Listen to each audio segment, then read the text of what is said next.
రఘురామకృష్ణరాజు వలన తెలుగుదేశం ఏమైనా గెలిచిందా? తెలుగుదేశం వల్ల రఘురామకృష్ణరాజు గెలిచారు.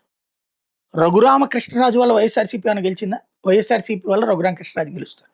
కాకపోతే ఒక టాల్ పర్సనాలిటీ. ఒడ్డు పొడుగులోనే గాదు, దేశవ్యాప్తంగా పలుకుబడి, పరిచయాలు, సినీ రంగంలో పలుకుబడి, పరిచయాలు, వివిధ రంగాల్లో ఉన్నటువంటి వ్యక్తి.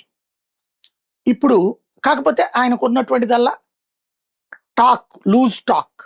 ఎవరినైనా సరే చులకనగా చూడటం, పెద్దవాళ్లతో వచ్చేటప్పటికి గౌరవంగా ప్రవర్తిస్తారు, హుందాగా ప్రవర్తిస్తారు. మిగతా వాళ్ళ విషయంలో కాస్త దురుసుగా మాట్లాడతారు, దుర్భాషలతోనూ మాట్లాడతారు.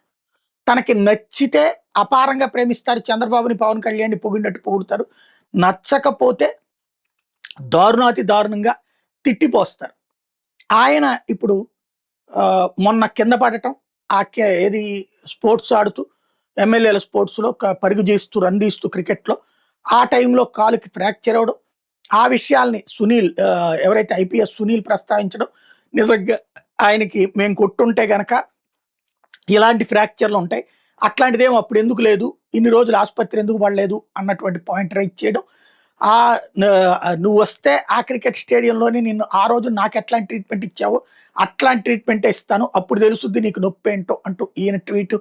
దానికి ఇదిగో ఇట్లాంటి వ్యవహార శైలి ఉంటుంది ఈయన ధోరణి అంటూ సునీల్ కుమార్ రైట్ చేయడం. ఈలోపు రఘురామకృష్ణరాజు కోసం సునీల్ నాయక్ అరెస్ట్కి వెళ్ళి అక్కడ భంగపడటం, చివరికి ఎన్బిడబ్ల్యూ వారెంట్ ఇవ్వరంటం, సునీల్ నాయక్ విచారణకు హాజరయ్యే కార్యక్రమం వరకే ఉంటుంది. ఇటు పక్కన ఈయన సునీల్ కుమార్ డీజీ స్థాయి అధికారి వచ్చేటప్పటికి ఆయన్ని ఇప్పుడు అరెస్ట్ చేస్తారా, ఇది చర్చలు నడుస్తున్నటువంటి సందర్భం. ఆయన పేరు చెప్తే నిన్ను విడిచిపెడతామన్నారంటూ సునీల్ నాయక్ స్టేట్మెంట్ కూడా ఇచ్చినటువంటి సందర్భం.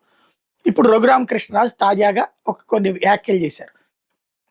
15 రోజుల్లో వారం రోజుల్లో నేను కోలుకుంటా, రేపు 6వ తారీఖు జరిగేటటువంటి సాంస్కృతిక కార్యక్రమాలకు అటెండ్ అవుతాను, నెంబర్ 1.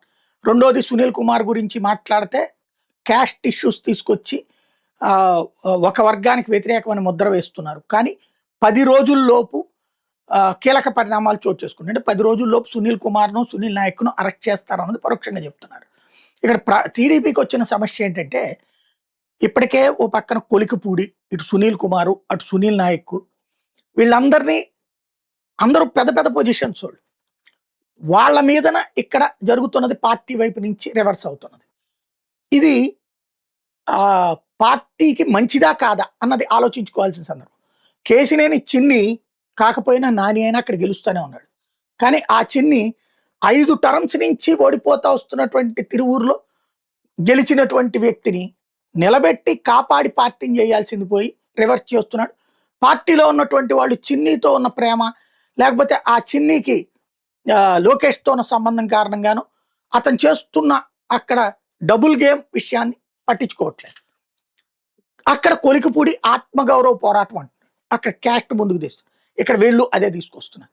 ఇక్కడ జనం వీళ్ళని తప్పు చేసిన వాళ్ళుగా, ఆ కులం అన్నటువంటి కోణంలో వీళ్ళని ఏం చేయొద్దని చూస్తారా, వీళ్ళు ఏ తప్పు చేయలేదని నమ్ముతారా అన్నది చంద్రబాబు గారి ముందు ఉన్నటువంటి అతి పెద్ద ప్రశ్న.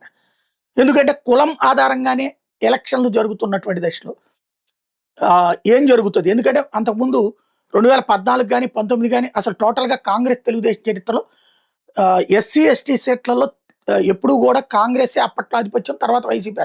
మొన్ననే ఎస్సీ ఎస్టీ సీట్లలో భారీగా విజయం సాధ్యమైంది తెలుగుదేశానికి.